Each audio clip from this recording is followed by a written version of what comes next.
mainly in support of my colleague Ali Askouri.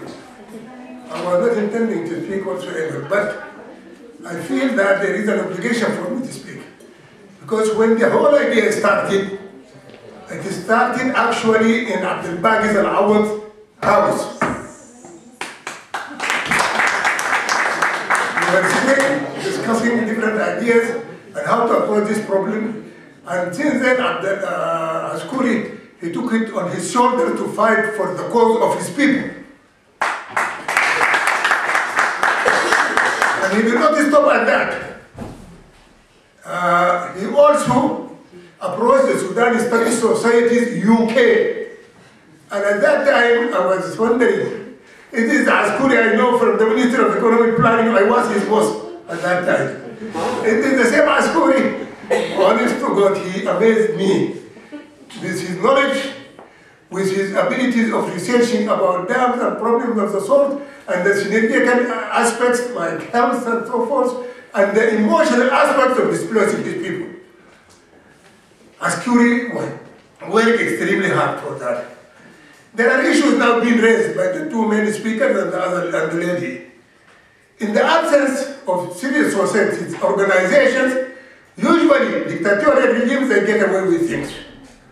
And these things may reach a situation of crisis situation where it will be difficult to amend. And this is not me who says this. This is Professor Amartya Sen, a Nobel Prize winner.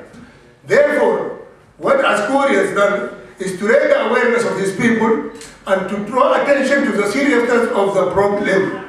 In the absence of that, there could have been more violations, there could have been more ills, there could have been more sins by a religious, whatever call it, language and so forth.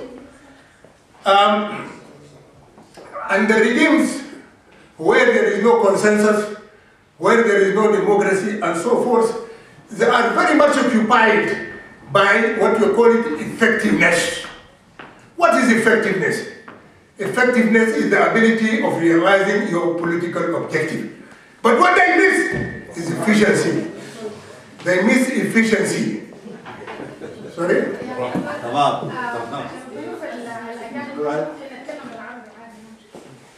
Well, there are kids who are outside. If you've been living in this country for the last 20 years, if you want to speak Arabic, go back to Sudan.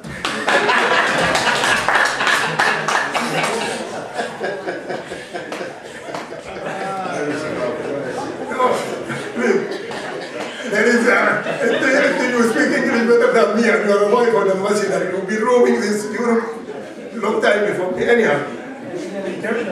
Now, effectiveness is the realization of your political objective regardless of any other cost, social or economic cost.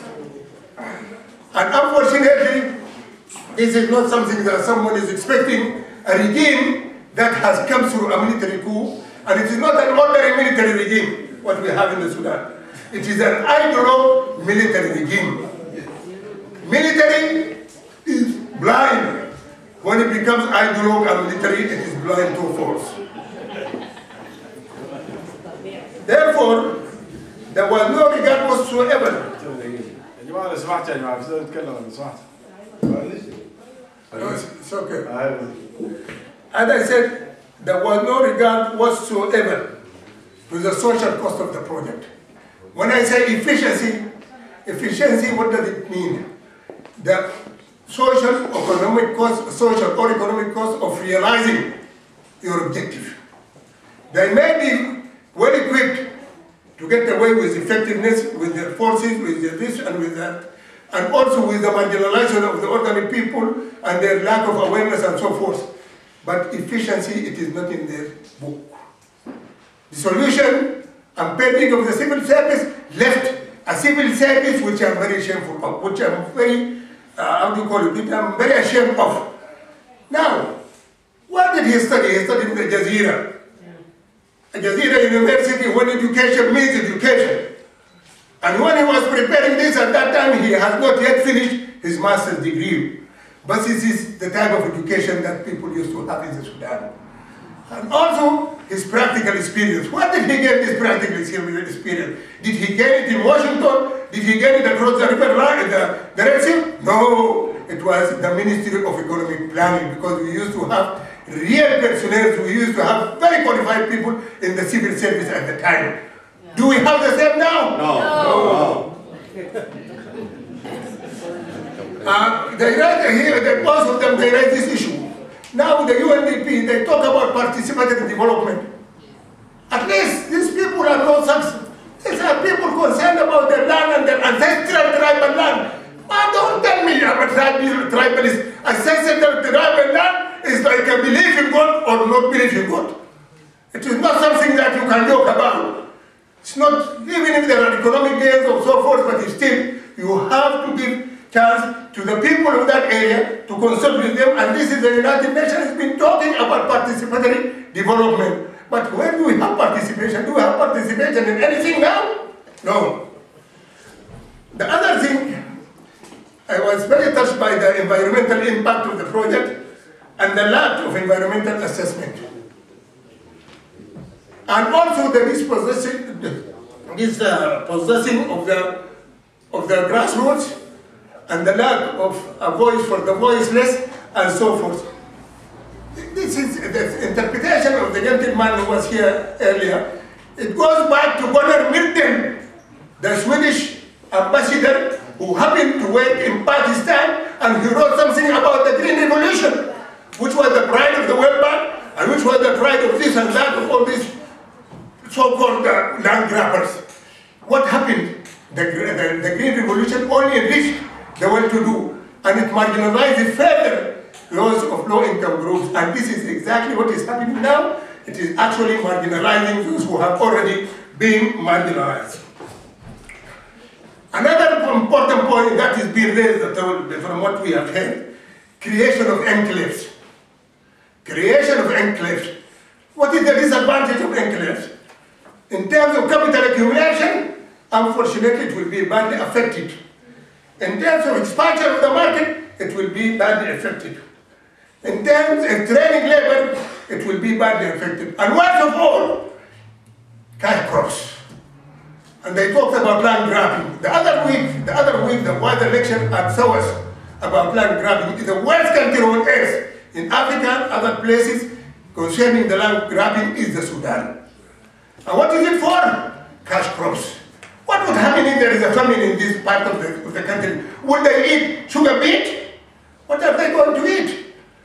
No. This is typical outward orientation of the economy to save the metropolis, to save those across the Red Sea, to save those who have the money and who knows how to fight their way through the state system. I conclude by saying that what is being introduced today is something that deserves every respect. It is the voice of the voiceless being raised by someone who is part and parcel of that people. We want each one of us, if his area is being affected, we are no footman. We know how to approach things, we know how to fight, and we will fight for the cause of Sudanese people, regardless of what the regime will do. You are going to live once.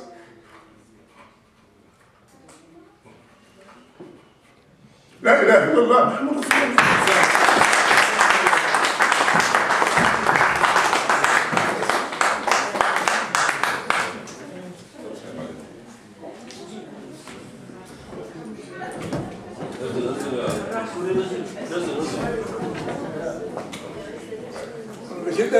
Que estamos los suenan en mi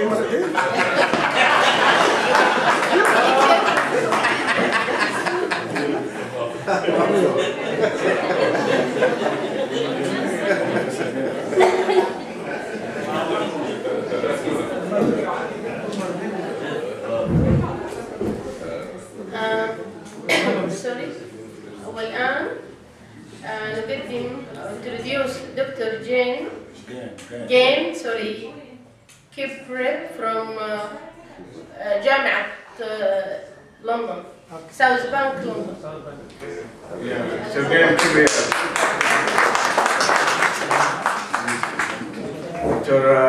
Professor Jane Kipré was my supervisor while I was doing my master at please, if you don't mind, do you like to sit down? Would you like to speak? Like lecturing. I'm not going to say much, so. Right, okay.